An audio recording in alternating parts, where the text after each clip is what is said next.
D'accord? Donc, tout ça pour vous dire que ici, c'est la lumière de la cavité utérine. Donc ici, la lumière serait là-dessous. D'accord? Et ici, l'épithélium utérin va être reconstitué. D'accord? La progression du blastocyste dans le tissu conjonctif de la muqueuse de l'endomètre déclenche une réaction de l'endomètre appelée réaction déciduale ou décidualisation.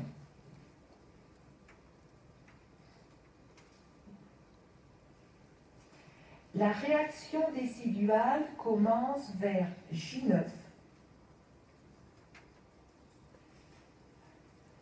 Les fibroblastes du tissu conjonctif de la muqueuse deviennent volumineux.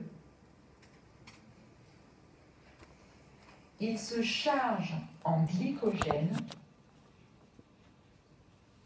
Ils se transforment en cellules déciduales.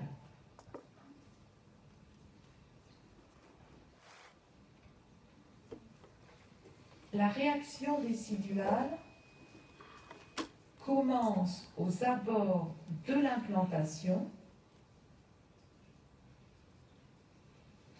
et en une semaine s'étend à toute la muqueuse utérine.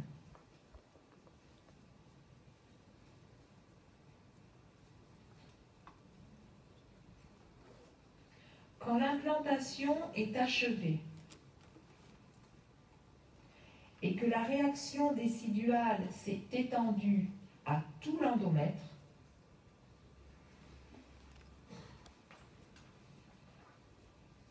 l'endomètre prend le nom de décidu ou caduc.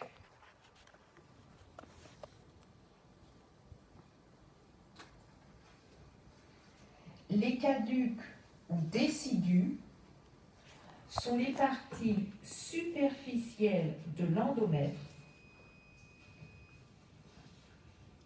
qui seront évacuées avec le placenta lors de la délivrance.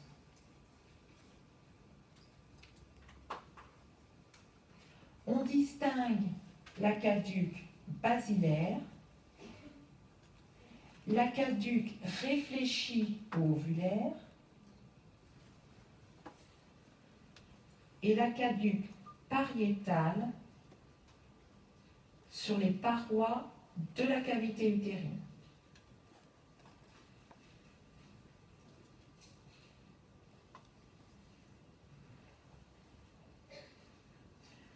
Donc si vous regardez le diaporama et que vous prenez votre poli,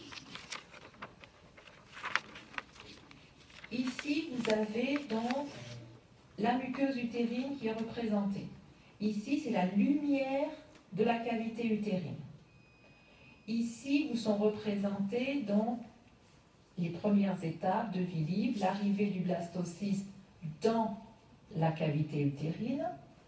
Donc vous vous souvenez, phénomène d'apposition, phénomène d'éclosion, et ensuite contact entre le blastocyste et la muqueuse utérine. Le trophoblaste va se transformer, mise en place du cytotrophoblaste et du syncytiotrophoblaste.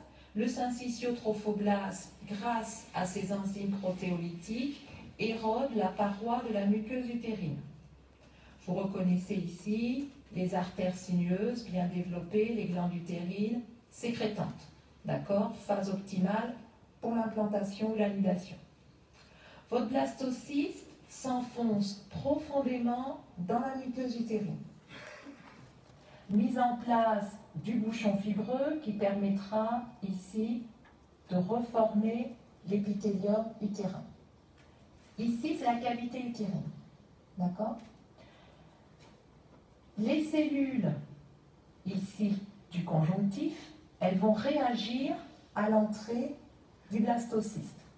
Elles vont faire ce qu'on appelle la réaction déciduale. Cette réaction déciduale est due à une transformation des cellules du conjonctif. Et on va donner un nom aux différentes parties de ces cellules qui se sont modifiées. C'est ce qu'on appelle les caducs ou décidus, parce que leur rôle, c'est d'être éliminés au moment de l'accouchement.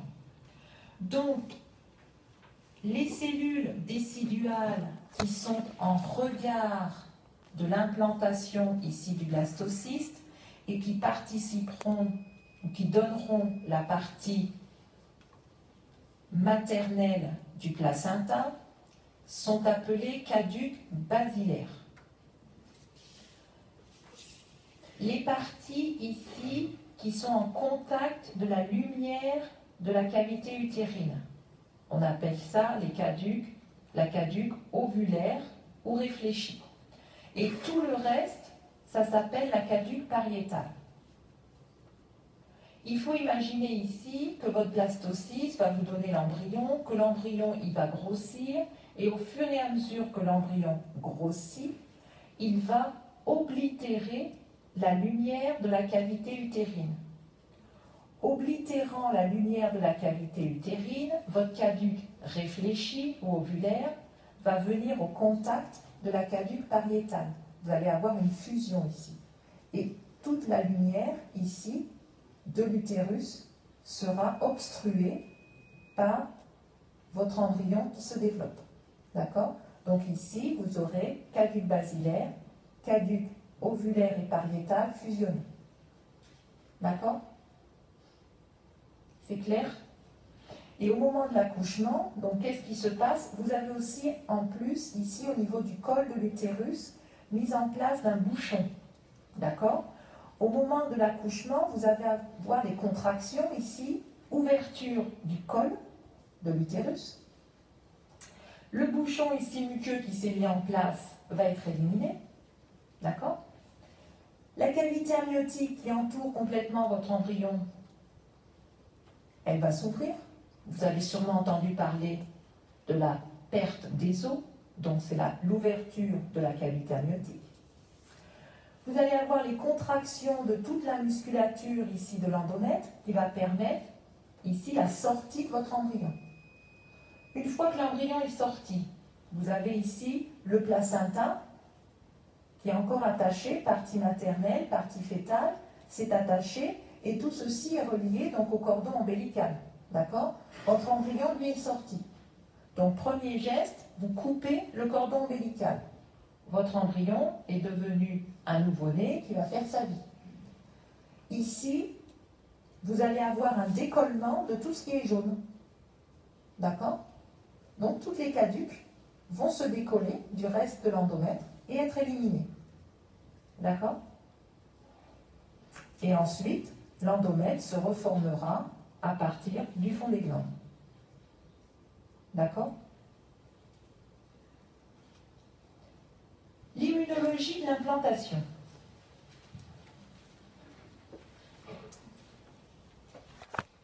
La nidation de l'ensemble formé par l'embryon et ses annexes peut être comparée à une allogreffe, c'est-à-dire à une greffe de tissu entre individus de la même espèce, puisqu'il contient des protéines codées par l'ADN paternel étrangère à l'organisme maternel et donc antigéniques.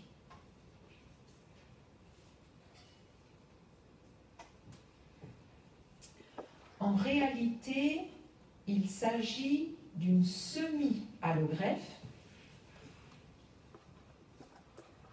puisque la moitié des antigènes fétaux sont d'origine maternelle.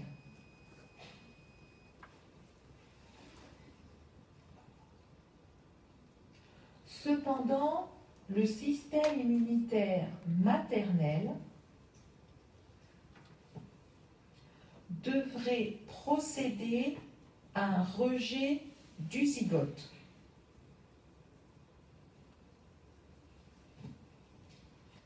Dans le phénomène de nidation, se produit une réaction de facilitation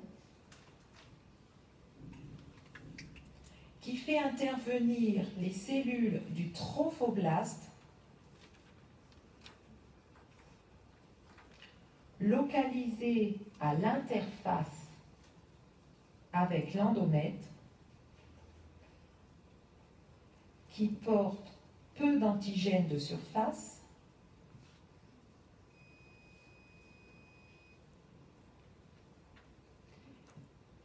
Ces mêmes cellules jouent un rôle de protection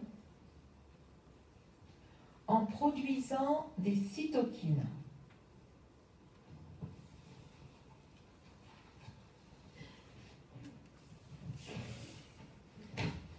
De la progestérone d'origine ovarienne et un facteur produit par les cellules du trophoblaste exerce un rôle immunosuppresseur.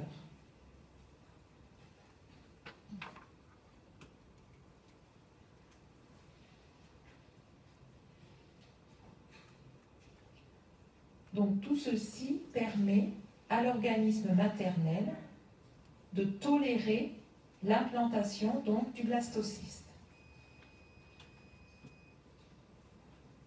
Nous allons pour finir nous intéresser aux implantations ectopiques.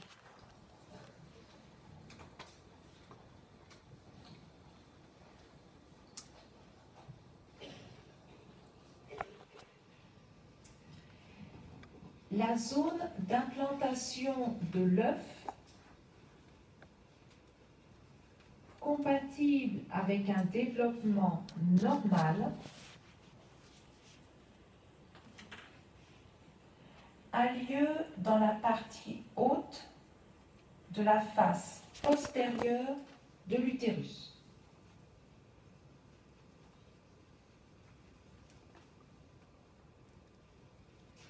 Dans un petit nombre de cas, la nidation se fait en un site anormal.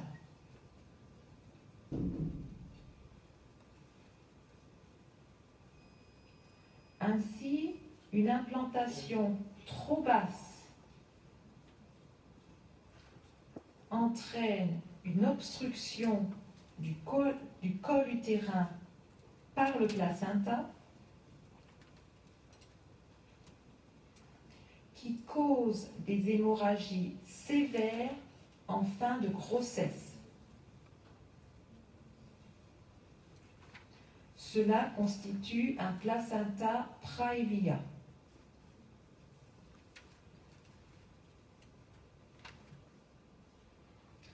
L'implantation peut se faire en dehors de la cavité utérine.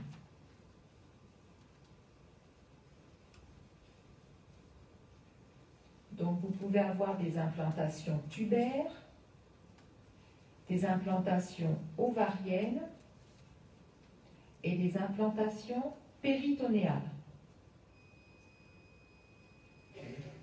Ce sont des grossesses extra-utérines.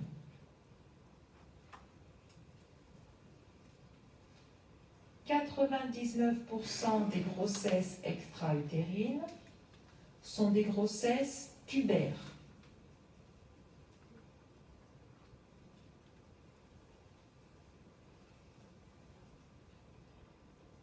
Ces grossesses n'évoluent jamais normalement. Elles donnent lieu soit à une rupture de la trompe, soit à la rétention d'un œuf mort.